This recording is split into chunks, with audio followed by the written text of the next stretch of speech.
Hello, my name is Marisela Cifuentes Giraldo. I study business administration at UNAD University. Today I will talk about effects of technology on the environment.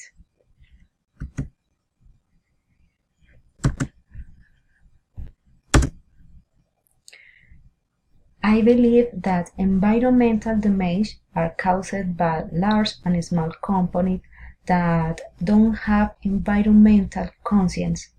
They shed a lot of carbon dioxide, causing climate change, destroying nature, killing trees, destroying the environment of the many animals.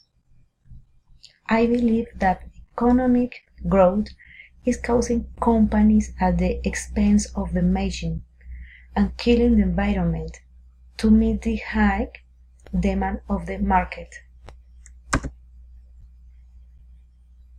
I believe that in order to curb climate change, the United Nations should implement ecological technologies and industries, make people change their habits, and recommend creating policies to ensure compliance.